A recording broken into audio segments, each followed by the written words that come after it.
Hello, everyone. My name is Corrine Dar Smith, and we are going to talk about positive relationships.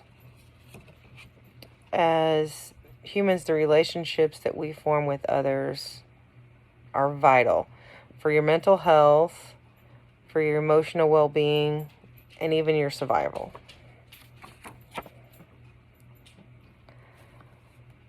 So what is exactly a positive relationship?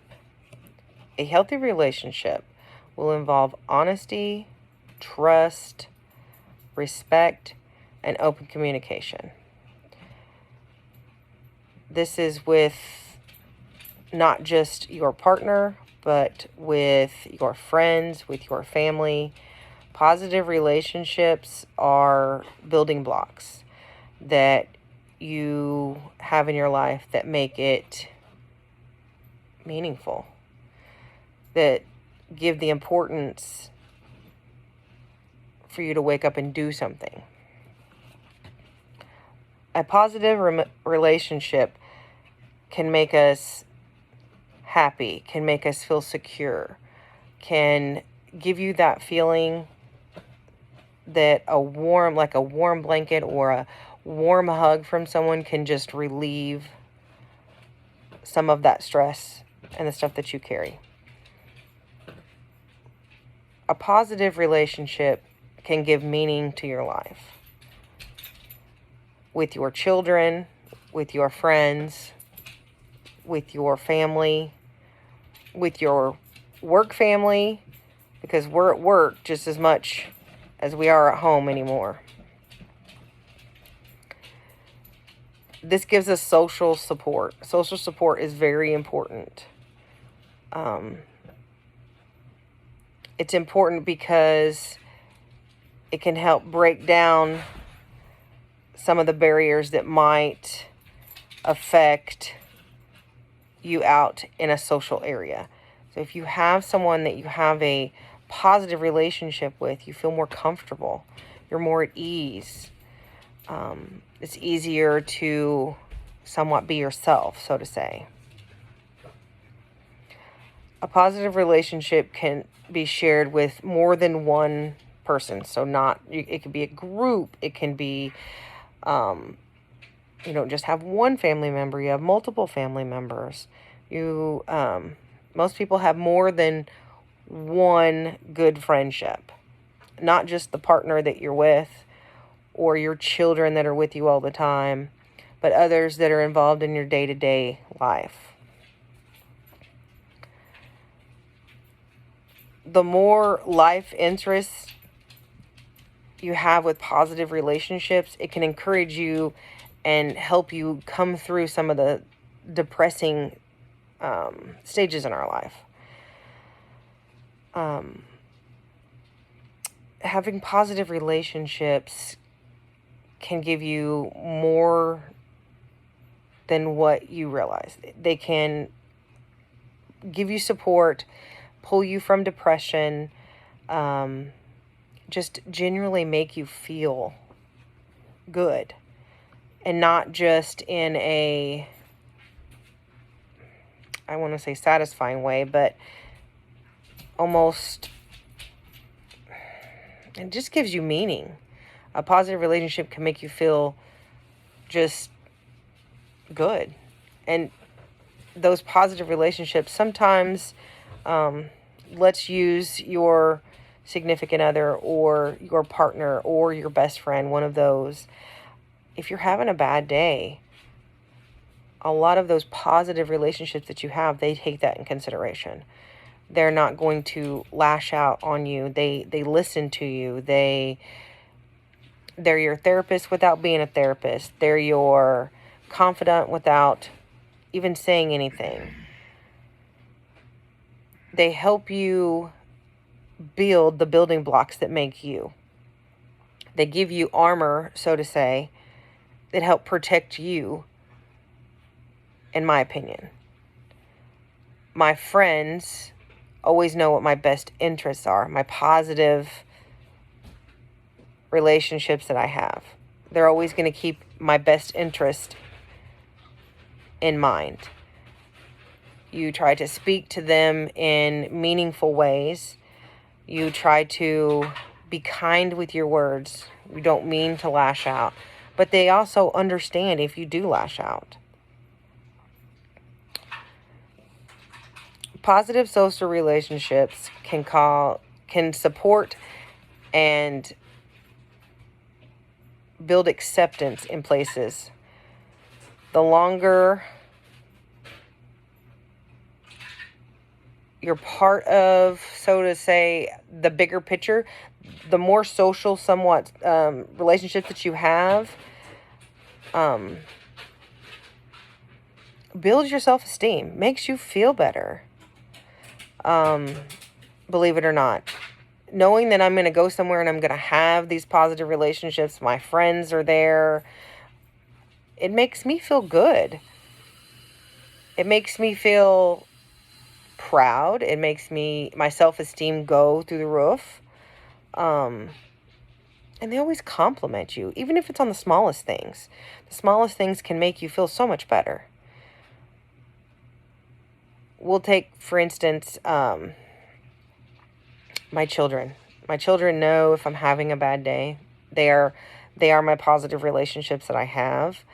My middle child is 15, and if he notices that something is just not right with me, he just walks over in from behind, just gives me a hug. Mom, I love you.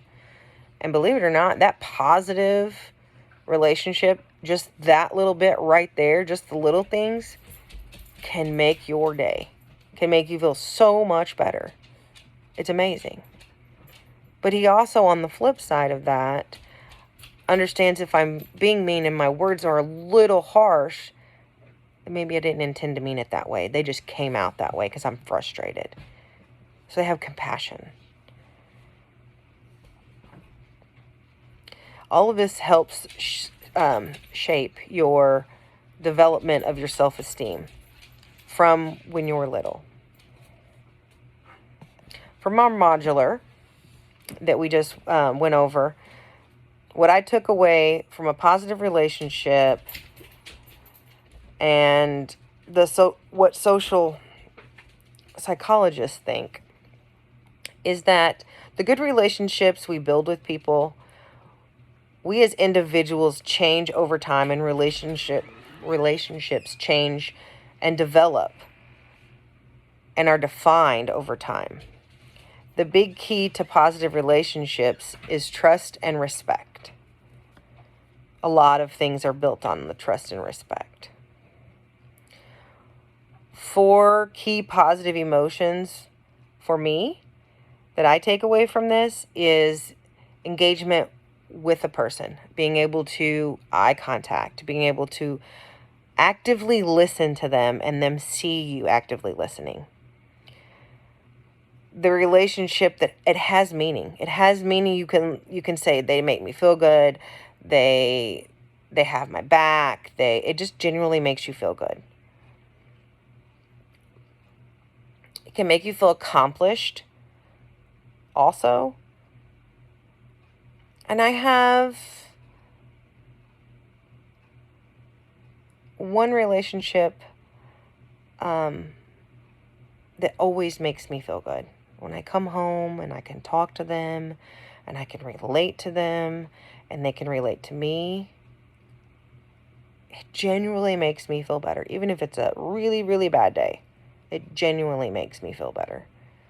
Just knowing that I have that person that's always going to see the good, always going to be there and be able to be like, no, don't see it this way, see it this way. That's a game changer for me.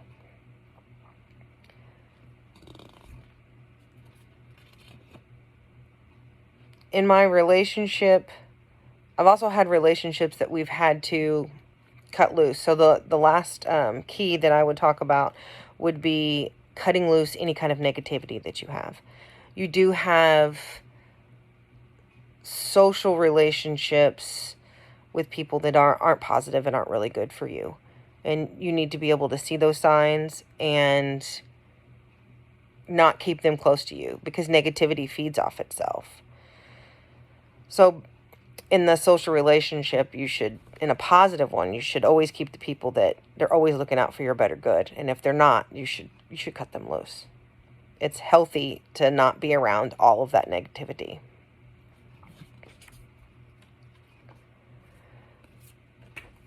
So what I chose to talk about was an unhealthy addiction to social media. I was raised with little to no TV. I am older. We played outside. We drank from the hose. When we did watch TV, it was more like the news. We might have watched a movie every now and then. But it was more outside time. So when I was younger, I had more outside time. Nowadays, the children, even my kids, have so much social media. They have access to just about everything at their fingers and their phone. Not only do they do schoolwork on their phones, but they also do their own social media, their own Snapchat, their own Instagram. My boys play sports, so they have their own Instagram and Twitter and all that stuff for recruiters and stuff that are looking for them, and that they can communicate their plays and their little snap things that they do. So that my children have a ton of social media. An unhealthy addiction to it is when it takes priority over something else. I don't necessarily have a certain situation to talk about, but in general, in my household, we have really, really tried and strived to have dinner with no social media. We set our phones down, we talk about our day. We catch up with everybody. Now, our dinner time may not be with everybody else's dinner time. It may be a little later because my kids have football practice after school, and then we have homework, and so we eat a little later. But we try to sit down and have that time. We also have one day on the weekend that they're not doing stuff with their friends, that we do something. We don't do something with our phones. We set our phones down, we go outside, we grill, we have fun, we talk, we laugh. But taking time away from that social media, I believe it helps them, because too much social media, they're just exposed to way too much.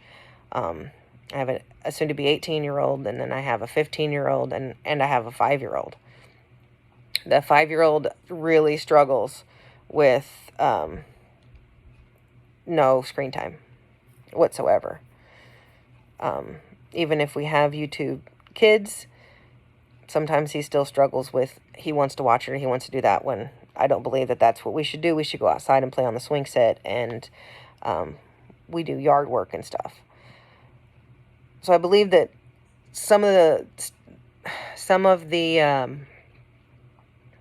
guidelines that we could set up, and my family is what we did, was we do a meal a day, and then we do one activity through the weekend that we don't use social media. We set it down, we put it up, it's not even on us, so that we can connect. I believe that the relationships on connecting with one another are being lost a little because of so much of the technology with the computers and the phones and the laptops and the just everything.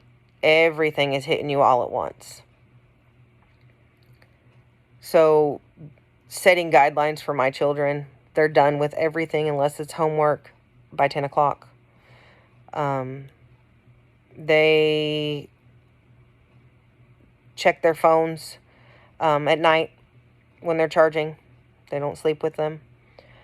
I do the same thing. I've noticed that not sleeping in the same room that my phone is, I sleep better. I feel better in the morning. Just in general, it makes me feel better. So the unhealthy addiction to social media can actually take you down a rabbit hole, can take priority over things that it shouldn't. We see a lot of these ads now that